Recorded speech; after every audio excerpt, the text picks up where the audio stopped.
Hello loves! The end of the year is very quickly approaching, which means that it is time to cram in those last few books to reach the end of your reading goals. So today I'm going to be giving you some recommendations of some books and series that I've read, enjoyed, and found to be very short and very quick.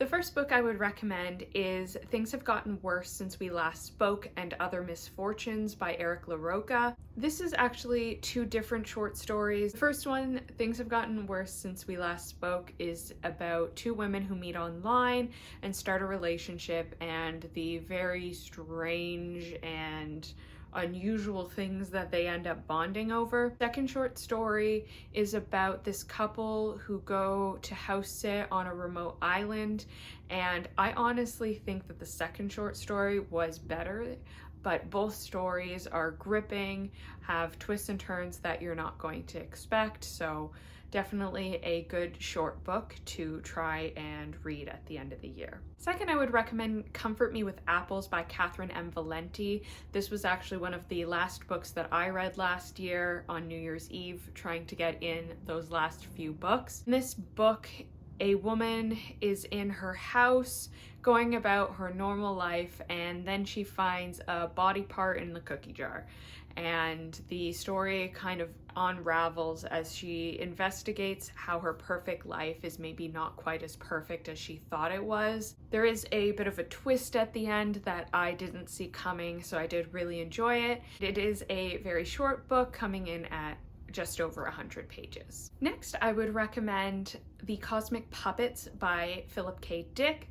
This is a short novel about a man who returns to his hometown and finds that nothing is quite as he remembers it. The buildings have changed, the streets have changed, and everybody in the town just seems a little bit off. So he goes into an exploration of what has changed in this town and why it's so different than what he remembers. My next recommendation is actually a series. All of the books in the series are fairly short, and that is Miss Fisher's Murder Mysteries, or the Phryne Fisher Murder Mysteries. This series is about our main character, Phryne Fisher, who is a woman in the 1920s who inherits a significant amount of wealth, and as a hobby on the side, she investigates some mysteries and murders that happen within the wealthy elite of the Australian city that she lives in. There is also a television show based on these books. I absolutely loved the show, and I've been enjoying reading the books as well. They do follow the show pretty closely. Each book is about 150 to 250 pages, so they are quick little reads if you want to binge a new series. Another series I would recommend is the Murderbot series by Martha Wells. Some of the later books in the series are a bit longer, but the first few, if you are looking to get into it for the first time, are fairly short. I listened to them as audiobooks, and they are about 3 to 4 hours each. In the Murderbot series, our protagonist is Murderbot. He's a security robot who manages to overcome his programming and gain his freedom, and he has to try and associate with humans without letting on that he's overcome the limits on his programming, and also try and figure out who he is outside of his programming. And each of the books also has a different mystery or drama going on with different groups of humans fighting each other or robots going rogue. So it is a fun little series, and I definitely recommend the audiobooks. The narration is done by Kevin Free, who does a fantastic job. And how to read books quick, turn up that speed, and you can get through the 3 to 4 hour audiobook in 2 hours or less. And it's a great way to get that reading goal met. If you're looking to read something that's nonfiction, I would recommend any of Carrie Fisher's memoirs. So that includes Wishful Drinking, Shockaholic, and The Princess Diaryist. And if you're not particularly a fan of Star Wars, which personally I'm not, I still think they're worth reading because Carrie Fisher has such a humor to her, even when she's talking about dark topics. She's lived such an interesting life, from her childhood being raised by a huge celebrity like Debbie Reynolds, to being in the film industry at a young age, starring in Star Wars when she was only 19, to then her life of mental health struggles and substance abuse after that stardom.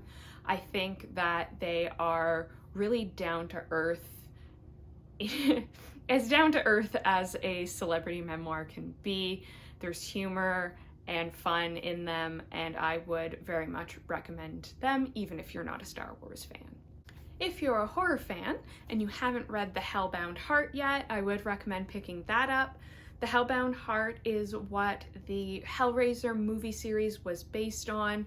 In this, there is a man who is addicted to pain, and when he passes away, his brother and his family move into his house, and his brother's wife finds a puzzle box as well as a way to bring back maybe the brother from the point of death, but at a terrible cost. It is a very quick read. This copy is like 150 something pages, so very quick, very compelling and dark, and if you haven't picked this up yet, I would recommend it. Another horror classic that I would recommend is Psycho by Robert Bloch.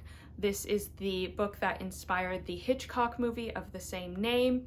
In Psycho, a woman has stolen money from her employer and is trying to flee. She decides to stop the night in a motel off of the main road and ends up staying at Bates Motel and goes missing. So the story is about her lover and her sister trying to find out what happened to her when she stayed at this motel.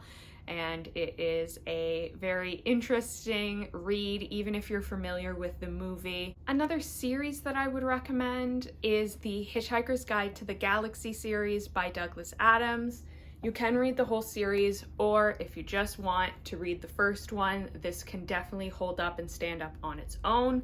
In the Hitchhiker's Guide to the Galaxy, the Earth has been destroyed by a species of alien to make way for a hyperspace expressway, and the last remaining Earthman escapes with his friend who he didn't know was an alien, and they go on an adventure to find a planet that makes planets.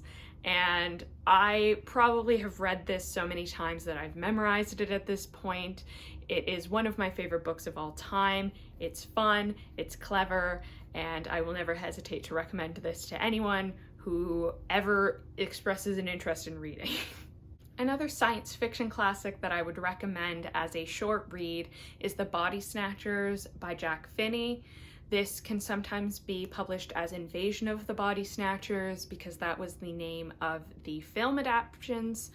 In The Body Snatchers, a doctor in a small town has a patient visit him who says that her cousin thinks her uncle has been replaced with a double.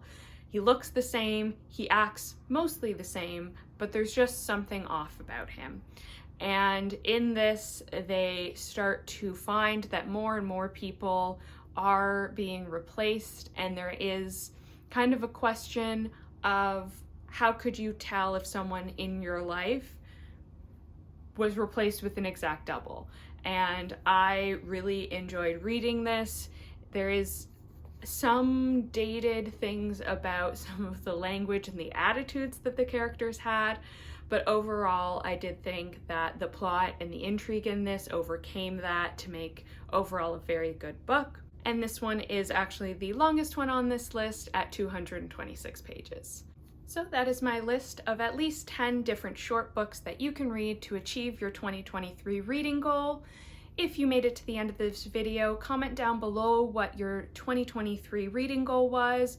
Mine on Goodreads was 100 books, and my story graph was a bit more ambitious at 300.